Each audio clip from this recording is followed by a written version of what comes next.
तूफानी रात थी। बाहर तेज बारिश हो रही थी और उस रात आईएएस अधिकारी अनन्या शर्मा अपनी डायरी में कुछ ऐसा लिख रही थी जो उसकी जिंदगी बदलने वाला था। मनोज खुराना के खिलाफ आज तीसरी एफआईआर दर्ज करवाई, लेकिन हर बार की तरह फिर से सबूत गायब हो गया। पुलिस मेरे सामने सलाम करती है और पीठ पीछे खुराना के पैसे गिनती है। आज रात मैं वो सबूत लेकर रहूंगी जो कोर्ट में नहीं, लोगों के दिलों में केस जीतेगा। और अगर मेरे साथ कुछ हुआ तो ये डायरी मेरी आवाज बनेगी।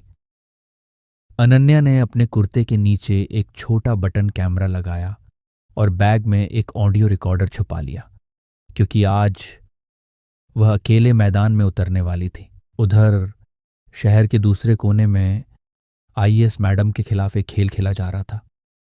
अरे खुराना साहब को बोल देना, मैडम को आज सबक सिखा देंगे। उसकी गाड़ी आज जंगल में खराब होगी और हम ही पहुंचेंगे बहुत देर होने के बाद। खुराना का बॉडीगार्ड कैश टेबल पर रखता है और पुलिस की वर्दी बिक जाती है। अनन्या की कार अचानक अंधेरे जंगल में रुक जाती है। इंजन से धुआं निकलता है और जंगल की रात में एक खौफनाक सन्नाटा फैल जाता है। ये कोई दुर्घटना नहीं थी, ये एक जाल था। अनन्या समझ जाता है ये प्लान्ड है, सब प्लान्ड। फोन में सिग्नल नहीं थी बैटरी खत्म होने को।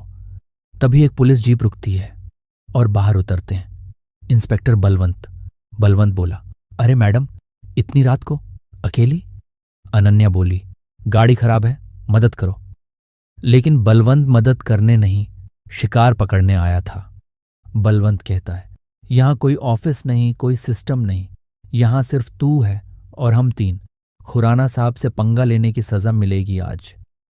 2 पुलिसकर्मी अनन्या को पकड़ लेते हैं और उसे जीप में धकेल दिया जाता है, लेकिन उसके कुर्ते में लगा कैमरा सब रिकॉर्ड कर रहा था। अनन्या को एक सुनसान डरावने कारखाने में लाया जाता है। उसके हाथ पैर बांध दिए जाते हैं और बलवंत शराब की बोतल लेकर सामने बैठ जाता है। बलवंत कहता है, क्यों पड़ी है खुराना साहब के पीछे? किसने भेजा तुझे? अनन्या डरी पर दमदार आवाज में बोलती है, मुझे भेजा है उन बच्चों की चीखों ने जिनके हाथ उसके कारखाने में कुचले गए। मुझे भेजा है उनके आंसुओं ने जो न्याय के लिए तरसते हैं। बलवंत गुस्से में तमाचा मारता है और उसके कपड़े फाड़ने की कोशिश करता है। अनन्या खुद को बचाने के लिए पूरी ताकत लगाती है। उसी में उसके कुर्ते का बटन टूटता है और छोटा स्पाई कैमरा जमीन पर गिर जाता है। सब रुक जाता है। बलवंत बोला, ये कैमरा तू रिकॉर्ड कर रही थी? अनन्या धीमी लेकिन तेज स्वर बोली, नहीं, मैं लाइव स्ट्रीमिंग कर रही थी मेरे ऑफिस के सर्वर पर और शायद अब तक पूरे देश के न्यूज चैनलों पर। सब देख रहे हैं तुम्हारी बहादुरी इंस्पेक्टर। बलवंत की दुनिया हिल जाती है, उसके चेहरे पर डर साफ दिखता है। अचानक बाहर सायरन बजते हैं, कारखाने के दरवाजे टूटते हैं और एसपी विक्रम अपनी टीम के साथ अंदर घुसते हैं।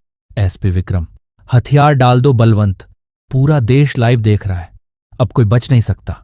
बलवंत और उसके दोनों साथी जमीन पर हथियार डालते हैं और उसी रात न्याय की ज्योत जल उठती है।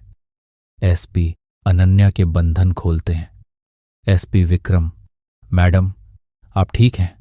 आपका सिग्नल ट्रेस करके पहुंचे, पूरा देश आपके साथ खड़ा है। अदालत खचाखच भरी हुई थी और जज का फैसला साफ था। इंस्पेक्टर बलवंत, सूरज और मोहन, आप दोषी पाए जाते हैं। आपको आजीवन कारावास की सजा और मनोज खुराना बाल मजदूरी और हत्या के प्रयास के आरोप में उम्र कैद। कोर्ट में तालियों की गूंज उठती है। अनन्या बाहर आती है और सैकड़ों लोग उसकी हिम्मत को सलाम करते खड़े होते हैं। इसलिए न्याय की लड़ाई अक्सर अकेले लड़नी पड़ती है, लेकिन जब इरादे सच्चे हों तो पूरी दुनिया आपके साथ खड़ी हो जाती है। आज मैंने सीखा, शक्ति दिखाने का नहीं, सही होने का नाम है न्याय। शक्ति दिखाने का नहीं, सही होने का नाम है